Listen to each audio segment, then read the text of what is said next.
Thank you for pulling up the slides, Ragini. I can start things off. And so it is my pleasure to welcome people virtually to the Brown School. And we're here to talk about the MSW MPH program today. I am Darrell Hudson. I am the faculty chair for the Dual Degree program. And I'm really happy to share our curriculum and our general philosophy, why we think this is a unique program and all that it has to offer. And I'll stop for a moment to allow my other co-presenters to introduce themselves. Hi, everyone. My name is Ragini Maddipati. I use she, her pronouns, and I am the Assistant Dean for Academic Programs here at the Brown School. And I'm excited to share with you all some more details around our MSW MPH program. And I will pass it over to Jewel. Hello, everyone. Excited to be here today. My name is Jewel Stafford. I'm the Assistant Dean of Office of Field Education, and I'm going to share information with you about your MSW MPH Dual Degree Practicum opportunities. Great. All right, so just an overview of our general mission for our programming here. And I think we have to click one more. Yep, so to engage multidisciplinary faculty, staff, and students to create a better and more equitable society through leading rigorous science, transformative education, and authentic partnership. So what does that mean? There's a lot of big words there, but we really value transdisciplinary work. We'll talk about that in some of our curriculum in a moment. So that means that we're attempting to engage across multiple fields, multiple disciplines. So within the Brown School, we don't just have public health and social work, we have economists, we have public policy folks, we have people who are trained in psychology and economics, et cetera. So we really want to try to motivate transformational science. And to do that, we also want to share and disseminate our work out. We want to engage with partnerships in our broader community at multiple levels. And we want to make sure that we're exposing students, you all, to the most transformative education that we possibly can. All right, so why would we want to have public health, social work, and social policy professionals under one roof? And that is indeed one of the unique aspects of the Brown School, is that we are under one roof. So we're not divided into different sections and different departments. Everyone is in our 3 buildings and we're mixed up. And so that creates a really unique environment where, from an education and research perspective, we can collaborate across multiple fields. We don't have to go across campus. We can go and knock next door. And that really makes it and fosters a greater sense of collaboration across different disciplines. And we also know that more acutely, the pandemic has brought together, has really underscored a lot of what we knew before in terms of the impacts of income inequality, racial ethnic health disparities, and mental health issues. We see the policies and practices that underline those inequities. And so I think and I would say that many of my colleagues here would also agree that the pandemic has simply underscored a lot of the existing fractures and inequities that are already there in society. And one of my colleagues here, Vetta Sanders-Thompson, says that if we as a society have disparities in income and education, we will have disparities in health. And so people can't simply catch up miraculously, barring something extraordinary. And so our goal here through teaching and research is to make the extraordinary possible. And so we want to motivate you all and provide you all the skills and capacities to be transformational leaders and practitioners to, again, make the extraordinary possible. All right, so our curriculum was designed to be different. That's across all our different degree programs. And as you see here in the next, we pride ourselves on evidence-based practice. So we want to take the best practice that has emerged from research.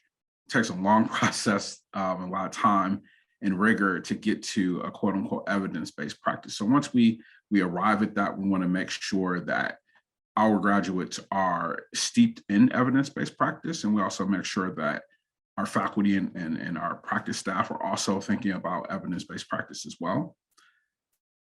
Next, we want to think about multiple levels of engagement, ranging from the micro or individual level to the meso, or these kind of inter-level, so family and community level, all the way out to the macro, or the societal or public policy level. So we see that there's multiple influences on different types of outcomes, whether they're education, social, or health differences, so health equity issues, and we see different levels of intervention as well. So we want to make sure that students are prepared, whether they're working with individuals, whether they're working with families, communities, or at an institutional organizational level, as well as different public policy levels as well. Transdisciplinarity, as I mentioned before. So again, not just to work in a multidisciplinary sense where we have these kind of superfluous connections to different disciplines, but we really want to make sure that we're thinking about a problem or thinking about solutions to those problems from a transdisciplinary perspective. So making sure there's multiple different disciplines at the table when we're thinking about solutions to problems, and we're not kind of trying to rig things on the back end and getting different perspectives. We really want to make sure that transdisciplinary perspectives are firmly rooted in how we see the world and how we arrive at solutions to the complex problems that we face. All right, so we're, as a school, holistically, we're very committed to health and social equity. Equity is at the center of many of the things that we do at the school, from education perspective, from a training perspective, from a research perspective. So we really center on equity and making sure that people, regardless of their identities and ability status, that they can get the highest level of health and social ability, regardless of their ability status and, again, their identity status. All right, and so we also embrace traditional and emerging careers. So we want to make sure that if people have sort of a traditional route they're seeking to take, we want to make sure that they're well prepared to do so. We also want to make sure that we foster and support those who are venturing into more emerging careers. And so, as you all know, the world is changing rapidly around us. And so some of our traditional tracks might not always be the most appropriate way to approach some of the problems that we see. And so we want to make sure that we are providing opportunities for students to think broadly, to be exposed, and to read broadly in classrooms and outside of the classroom as well. All right, and so here's our 10 MSW concentrations. So we have American Indian, Alaska Natives.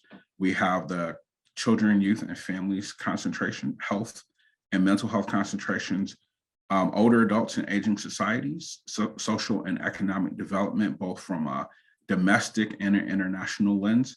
We also have social impact leadership, violence and injury prevention, as well as an individualized concentration. And so the individualized concentration is when students, again, if they're thinking about sort of a non-traditional or emerging route, they might think about coming up with a plan that's unique to them, and working with the faculty and advisors within the building, we can figure out how to best maximize the experiences that we offer at the Brown School.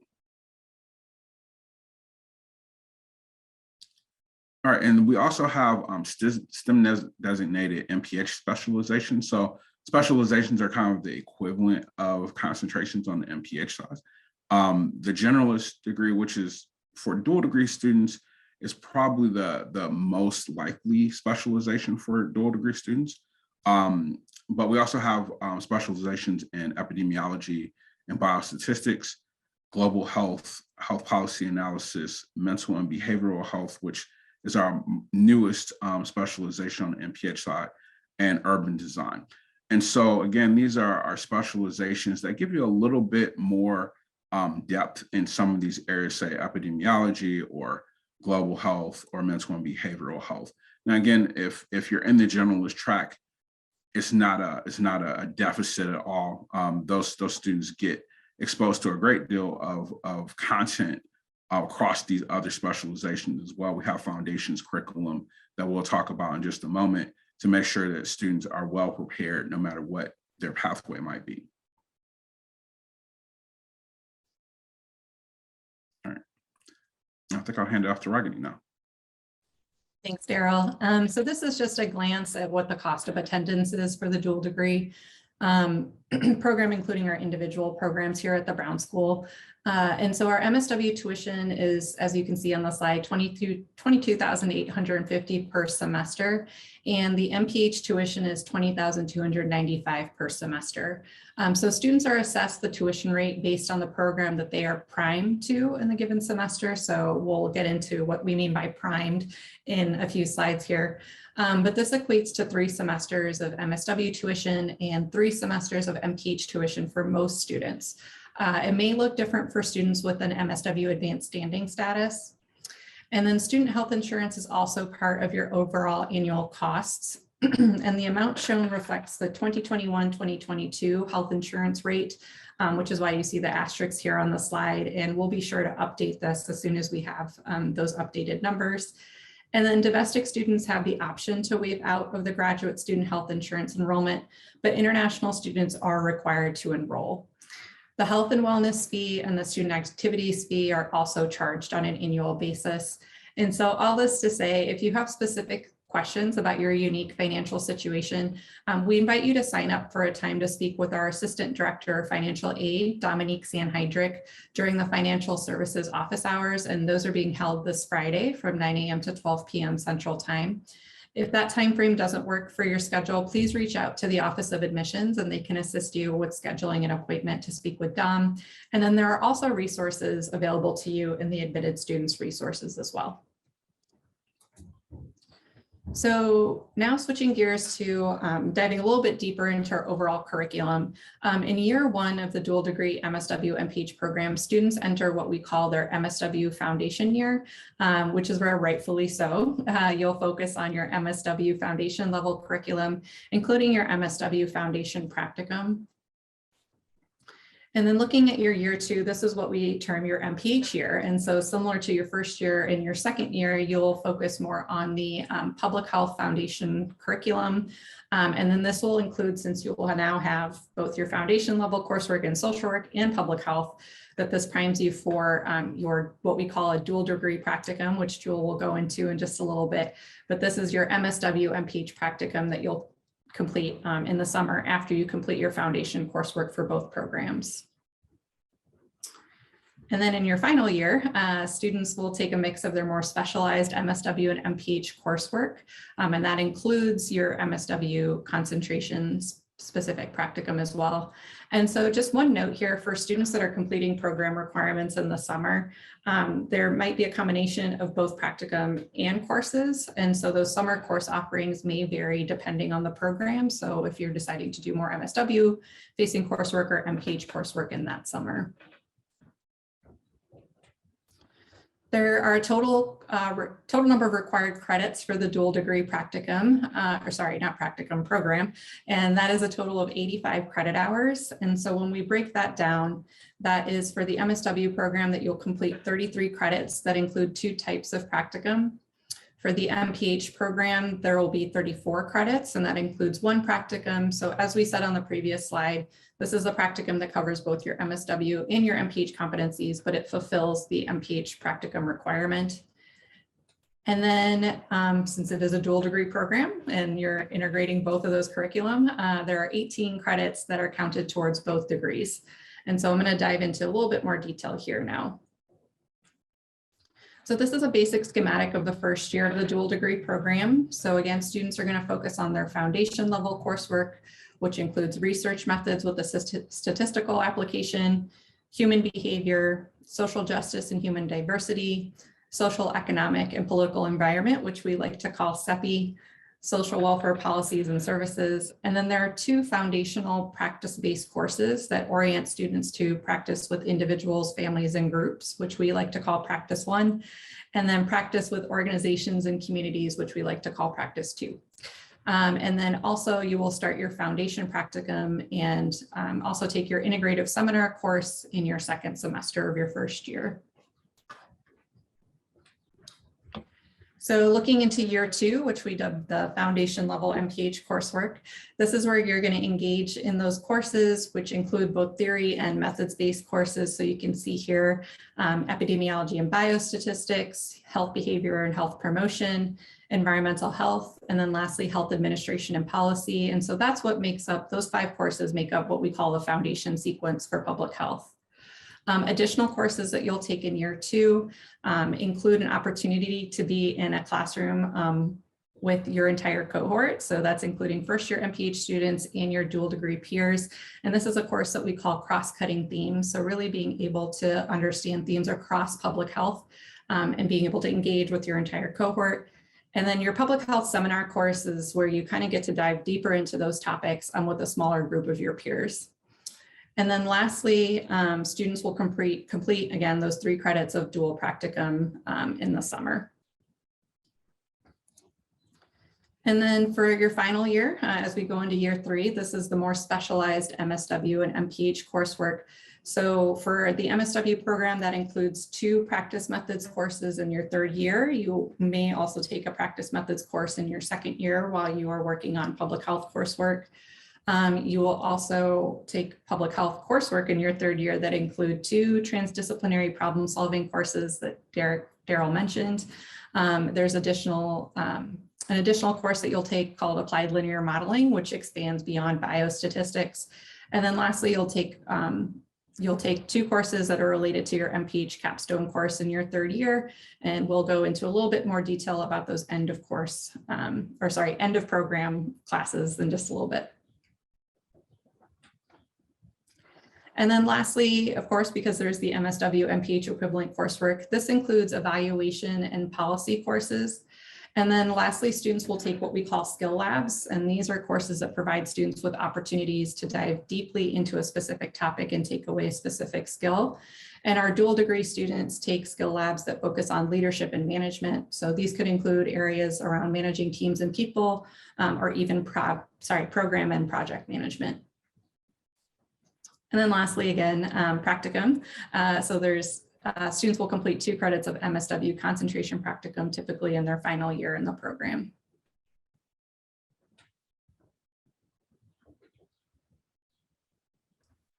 All right, so what exactly is a transdisciplinary problem solving course? So as I mentioned before, transdisciplinarity is one of our core kind of philosophies at the Brown School. And so if you take a moment to look at our recent course offerings here, you'll notice that we have a bunch of campus-based courses, and we're trying to think about ways to come up with solutions to pressing emerging problems that we're battling with in society across the globe. So examples of those include things like chronic disease, obesity prevention and public health. And so obesity is one of our number 1 kind of risk factors for many different diseases, ranging from cardiovascular disease to diabetes. And as we know, the US and increasingly across the globe, there's higher rates of obesity. So that's just one example of how people are using kind of state-of-the-art, cutting-edge research to motivate different ways of thinking about disease prevention. And there's other types of courses that are off campus as well. So another column will pop up in just a moment that shows some of the field-based courses that we offer. Now, of course, we've not been able to use some of these in the last couple of years because of the pandemic. But prior to the pandemic, students went with faculty to places like Berlin and Costa Rica and Australia, gaining some of these skills like health impact assessment, for example, or thinking about sustainability development and health in a place like Costa Rica. So again, these transdisciplinary problem solving courses really are thinking about a particular problem, whether it's youth violence prevention, which I've taught in the past, or ways to think about eliminating health inequities, or whether you're thinking about policymaking and advocacy and analysis in the US context. All these courses are designed to think about new solutions to complex problems, and again, to fold in the state-of-the-art and evidence-based practice in those areas. All right, so towards the end of the program, there's a few different requirements. So for the public health side, there is a requirement for a capstone. So this is not quite a thesis. A lot of people think it's equivalent to a thesis, but it's not quite as long as a thesis, designed to be a learning experience that demonstrates synthesis of foundational and specialized public health competencies. So usually that ends up being in the form of a written product. And there's a wide range of written products that students come up with the help of an assigned advisor. We also have a 1 credit course that helps students to flesh out this independent learning experience. So there is a little bit of an onus on the student, but again, when you get to become a professional, there's a lot of responsibility that's rested in individuals as well. So with guided instruction, again, directly from the faculty advisor, as well as the overall capstone advisor, students are expected to develop, again, a learning experience that brings together foundational knowledge within public health, so biostatistics, epidemiology, health policy analysis, health behavior, and health promotion, and thinking about specialized public health competencies as well. The other requirement that we have is the Certified in Public Health exam. So all students are required to pass and obtain a certificate in the CPH exam. And this is helpful for students. It's another thing that you can put on your CV or your resume to indicate, again, that you have satisfied the requirements for this particular exam. And the exam is based on our foundational courses within the MPH program.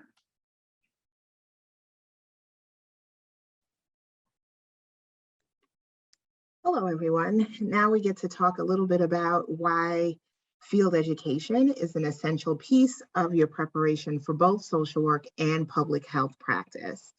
And so for us, we here at the Brown School, we really see field education as an integral part of your learning.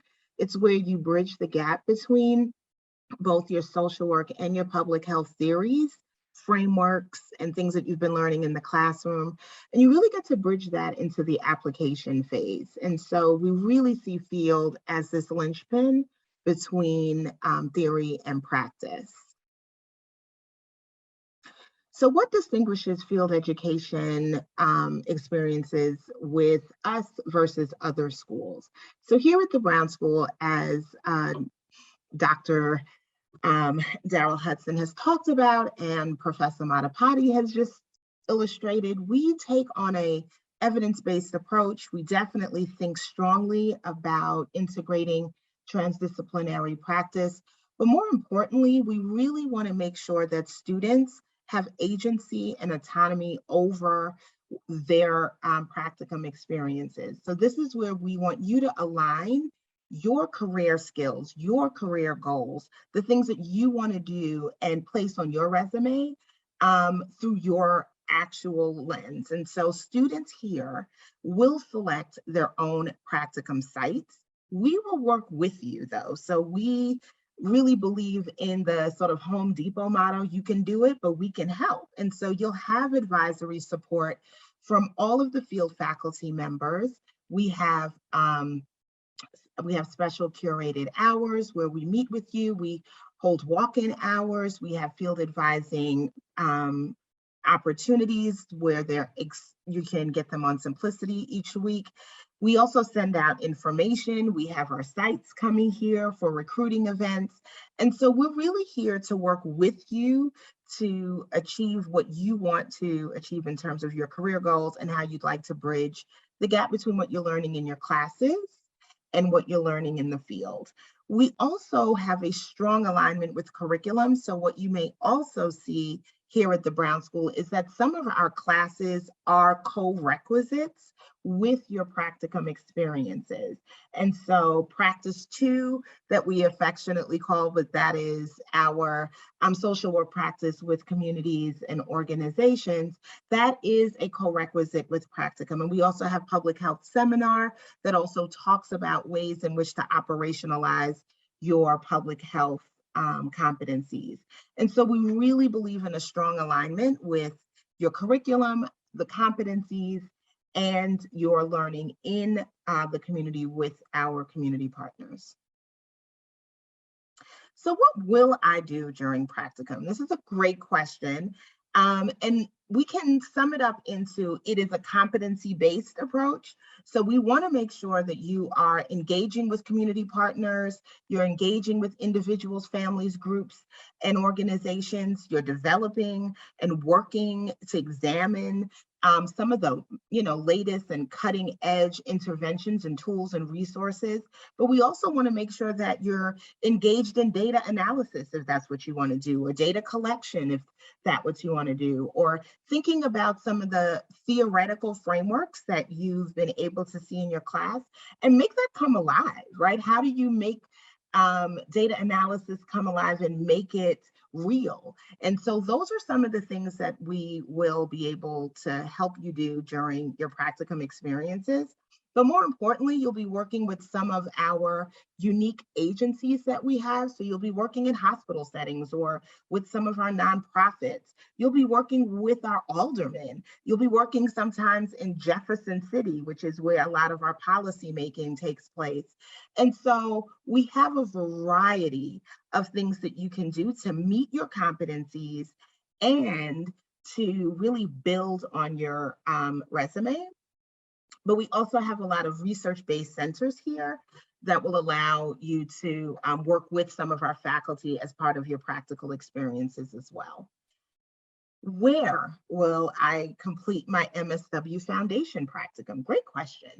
So we like to keep our MSW Foundation practicum students within a 50-mile radius. We like to keep you local, and we want to make sure that students are learning under a trained MSW professional. And so you can complete that in St. Louis, in the greater metropolitan area. And so I'm so excited when you all get here to see what that means, but that also includes Southern Illinois. And so we're really, really close to the Illinois border. And so we find that some of our students also get to do this comparison analysis between policies, practices, programs that are existing in Missouri and in Illinois. And so that's a really also great benefit to doing your foundation practicum in the 50-mile radius. Where will you complete your dual degree and your concentration practica? Well, we make sure that you align, again, your concentration interests, your skills. What kind of knowledge do you want? We also want to make sure that the skills that you want to gain are aligned with the setting that you're going to.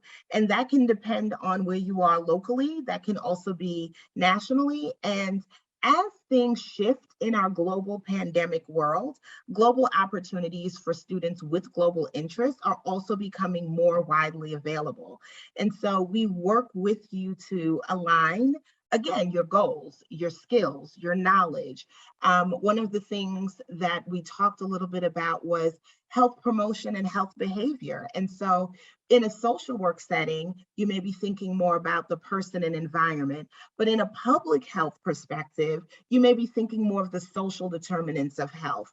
And so we want to make sure that your knowledge, your skills, your values, and all of the things that you've learned in class come alive in your practicum experience, whether it's local, whether it's national, or whether it's in a global setting.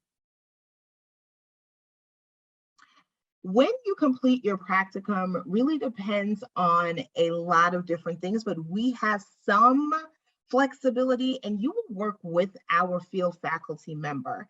And so we have a schedule, but this is just one example. Typically, a lot of our students come into the fall and they take their foundation courses. And so what that means is you'll be looking for your foundation practicum in the fall to launch for the spring. So most foundation practicum courses are launched in the spring semester. You'll do 3 credits, which comes out to 360 hours. After you complete your foundation practicum in the spring semester, then the following summer, year 2, you can think about doing your MSW Dual Foundation Practicum.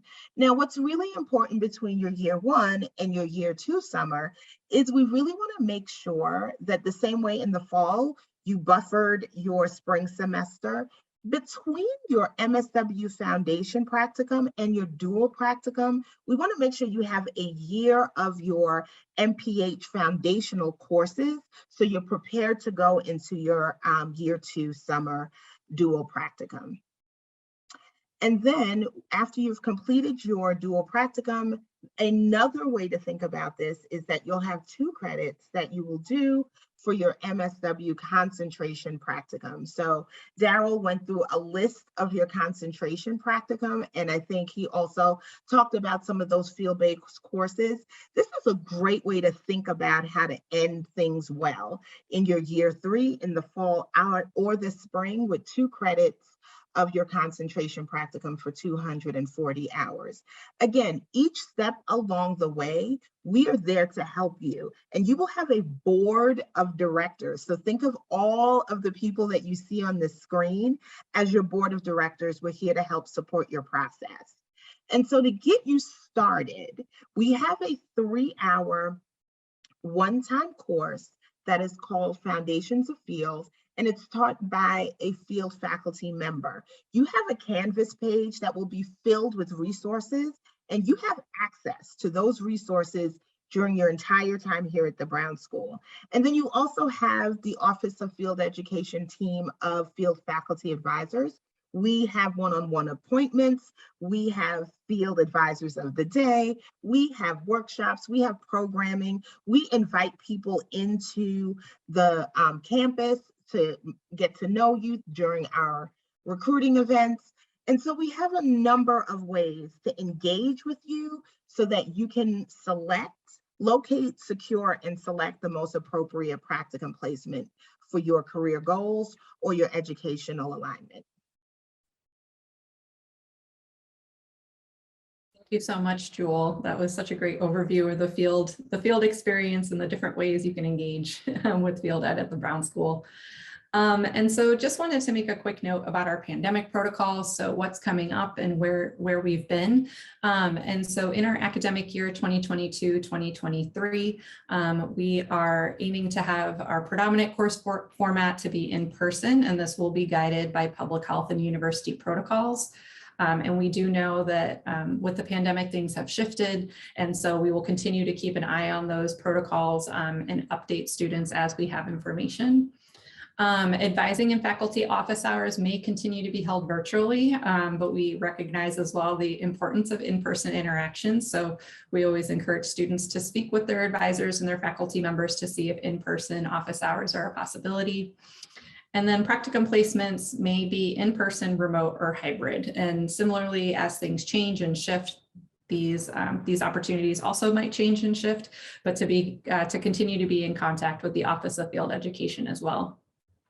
But looking back to where we were, so for the past 2 years, our course formats included remote, hybrid, or in-person coursework with public health protocols in place. Our faculty participated in both online curricular and IT training in preparation for remote and hybrid learning, or what we like to call high flex learning as well.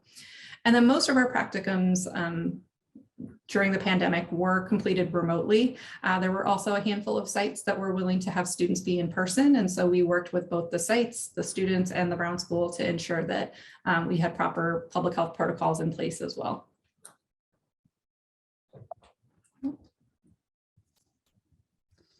Right, so just thinking about how we approach advising here at the Brown School, we really like to think of this as holistic advising with 3 different components.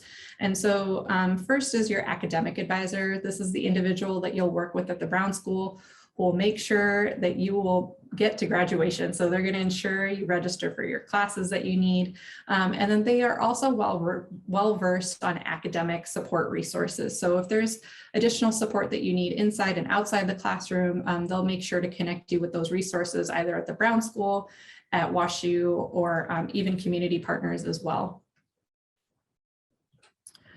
You will also have a faculty advisor, and as dual degree students, you will have an MSW faculty advisor and an MPH faculty advisor. And so this is somebody who will connect you to the class, or connects you to classroom experiences and out of classroom opportunities to enrich your Brown School experience.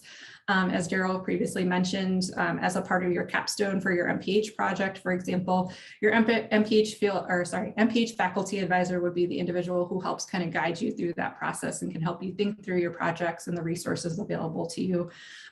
They are also great resources when you're thinking about potential job opportunities, right? Or your trajectory after you leave the Brown School. So your faculty advisors are really great resources for you to kind of integrate the different pieces that you're seeing come together at your time, during your time at the Brown School. And then the third piece is going to be your field faculty that Jewel just spoke about. So the opportunity for you to speak with them as conversation partners, either about difficult or new experiences in the field, or if you're thinking about certain sites and you really just want somebody to talk to, field faculty are a great place to start. They're also going to support you as you choose and identify your sites or the goals that you want in Practicum. And then as Jewel mentioned, they're a daily field faculty advisor of the day drop-in hours.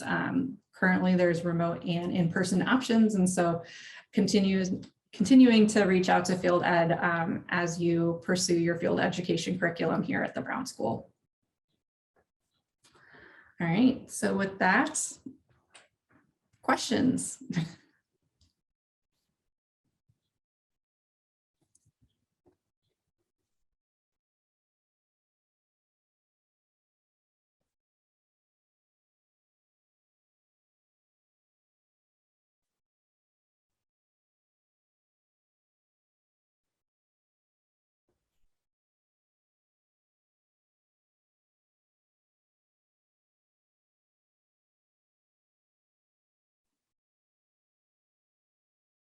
I have a question. Do students go out of sequence sometimes with their dual practicum or with their dual curriculum? And if so, who's there to help them?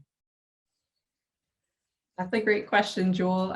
So yes, sometimes students do go out of sequence based on course requirements, or for some students, they're able to take some of their MPH courses. Not always, but they might be able to take some of their foundational level MPH coursework ahead of time. And so it puts you at a different, on a different timeline. And if you do fall into that bucket, I encourage you to reach out to our field ed office, so Jewel and her wonderful team, to talk about what opportunities there are, or if there are ways for you to complete Practicum kind of out of the sequence that we showed you here today. And Jewel, would you like to add anything to that as well? I would not. Thank you for that. I can also speak to this just in my own experience. So I came into the Brown School just in the social work program, and I did not have plans to do the public health degree as well. And then about in the beginning of my second year, after working with a public health professor for a few years as a research assistant, I realized that I did kind of want to get this additional toolkit to move forward in my career and just have like a lot more transdisciplinary skills across both degrees. And so I ended up applying to the MPH program really late.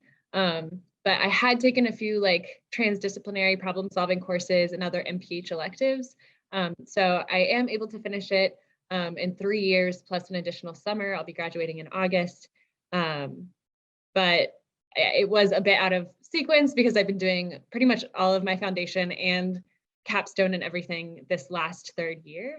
But I've definitely feel like I've had a lot of support from field education, my advisors. It was really helpful to like sit on a Zoom call with an advisor for 30 minutes and literally like map out every single class I was going to take and when I was going to do my practicum. So I felt supported in that process, even though it was a little bit chaotic just because it was not kind of the usual sequencing.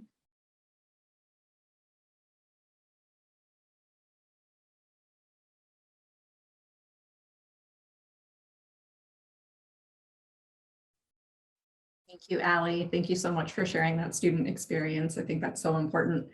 Any other questions? And welcome, Maggie and Emily. Please feel free, as Shayna said, to unmute yourself or place it in the chat if you have any questions.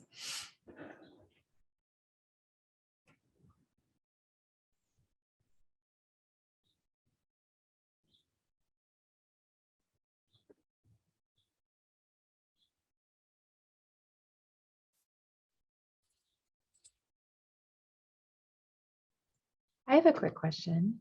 Um, I know some of our applicants are coming in as dual applicants, but also with possibly like advanced standing status for the MSW program or for MPH. Would you be able to speak to like how that course sequencing would work? Yeah, I'm happy to take this one. And so it'll depend on the program. So each program has different requirements as to how many credits students bring in and how those are applied. But I would say the most popular one that we have right now would be the advanced standing MSW plus regular MPH. And so those students really aren't taking many of those foundation level MSW courses. So they also actually start with their concentration level MSW practicum. And so all that to be said, that students then have this opportunity to start on those 2 credits of their MSW concentration practicum in that first year, depending on which track they're on for the advanced standing program. And then their dual degree practicum then, which is a mix of the MSW concentration and public health, will take place after those foundation level MPH course requirements have been met. For some advanced standing students, that means still waiting till that second summer after their foundation level coursework, just because of how mapping comes out. And then for some students, they've also been able to do that starting in the spring of their second year and then finishing up in the summer. So it just all to say that it kind of depends, as Ali said, there's different moving pieces, but your academic advisor and field ed are great resources to map that out as well. And I don't know, Ali or Jewel or Darrell, if you had anything to add to that. No. I think you also, Ali, you spoke to a great point that I think I will defer to Darrell on is having the opportunity to work in research with some of our faculty members. So for many of our faculty members who have grants or who are working with our community partners, students, depending on their interests, can work side by side with them as research assistants or GRAs to get a different set of experiences that I think you get in practicum. And so, Darrell, I think I will just pass the baton to you on that as well. Yeah, that's a great point. And I think that for as much as we just spent the last 45 minutes talking about our wonderful curriculum, a lot of what will make you successful as professionals once you leave here is the out of classroom experiences. Of course, that includes things like practicum, and it includes being able to integrate and use the material that you are exposed to in your coursework. But a lot of it will be, because employers want to know, what have you done? They want to know, what experiences have you had? What experiences have you had applying these concepts in the real world? And so a great deal of it is about connecting with faculty members, whether it's for research projects or other types of work that people are doing, engaging with different communities. And faculty also become not just advisors, but they also become people who are your references once you finish. So just practically having a relationship with faculty is really critical, so that we can provide wonderful things to say about you and give you some depth as well. It's not just enough to say, hey, I had the student in this class and they got an A. That's pretty common. But rather to say, I know this person, this is what their work ethic is like, here's how they handle challenges, and here's how they communicate and stay engaged, et cetera. And so those are some of the things that you're looking for. And like Jewel mentioned, there's lots of different opportunities to engage with faculty and other partners outside of the classroom. And I think that's really critical. So I'm glad that Jewel brought that up.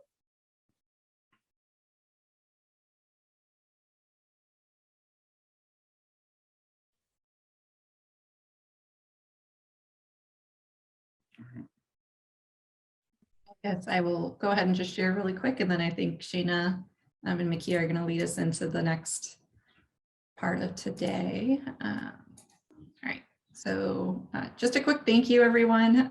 This is our contact information. I think I can speak for all of us that please do not hesitate to reach out to us if you have any questions, or you watch the recording and have questions, or things come up later for you. And then I will turn it over to you, Shayna. Yeah, well, I just want to echo, thank you all again for joining us, whether you're here live or watching on the recording. And thank you to Joel, Darrell, and Ragini and Allie. All four of you have wonderful perspective on all of this. So really appreciate your time doing this session today. So you can see here for the rest of the day, we have a few concurrent sessions happening at 1:30.